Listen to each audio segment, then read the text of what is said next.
Israel के लिए Houthi विद्रोही भी बड़ी चुनौती बने हुए हैं और ऐसे में इजरायल साफ साफ ये भी कह रहा है कि यमन के हूती विद्रोहियों को ईरान का पूरा समर्थन है। और यही वजह है कि उसने पिछले कुछ सालों में ऐसे हथियार बना लिए हैं जो इजरायल की रेंज तक मार कर सकते हैं। ये इजरायल के लिए बहुत डराने वाली बात है, क्योंकि अगर यमन को वो काबू नहीं कर पाया तो समझ लीजिए कि उसके खिलाफ तीसरा फ्रंट एक्टिव हो जाएगा।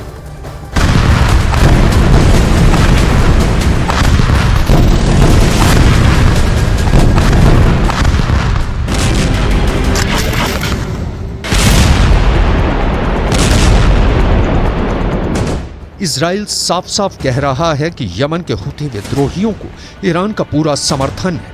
यही वजह है कि उसने पिछले कुछ वर्षों में ऐसे हथियार बना लिए हैं जो इजराइल की रेंज तक मार कर सकते हैं। ये इजराइल के लिए बहुत डराने वाली बात है, क्योंकि अगर यमन को वो काबू नहीं कर पाया है तो समझ लीजिए कि उसके खिलाफ तीसरा फ्रंट एक्टिव हो जाएगा।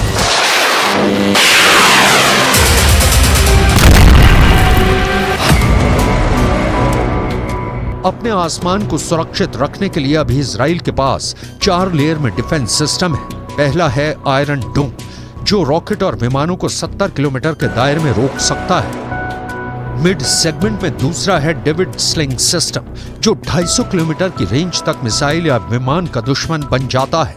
एरो 2 एयर डिफेंस सिस्टम, इसकी रेंज भी 250 किलोमीटर तक है, लेकिन ये डेविड स्लिंग के मुकाबले में ज्यादा ऊंचाई पर जाकर आसमानी टारगेट को मार गिरा सकता है। और चौथा है एरो 3, जो 250 किलोमीटर से भी आगे के टारगेट को खत्म करता है।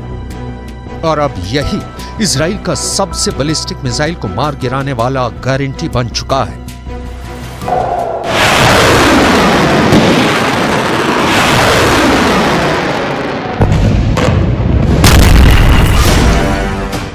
इन चारों डिफेंस सिस्टम के साथ अब इजराइल की सेना को तीसरी नजर दक्षिण की तरफ भी रखनी होगी, क्योंकि यहीं से अब सबसे खतरनाक हमले हो सकते हैं।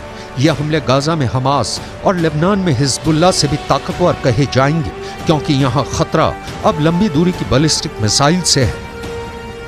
इन्नल क़ुव्वातिल मुसल्लहतिल यमनिया तुअक्किदु अन्न हाज़िहिल अमलिया हियल अमलियतुत थालिसा नसरतन लिइख़वानिना अल-मज़लूमीन फ़ी फ़िलस्तीन व तुअक्किदु इस्तिमरारहा फ़ी तनफ़ीज़िल मज़ीद मिन अद-ज़रबात अन-नव'इय्या बिस्सवारीख़ वत-ताइरात अल-मुसय्यरा हत्ता यतवक़्क़फ़ अल-उद्वान अल-इस्राईली।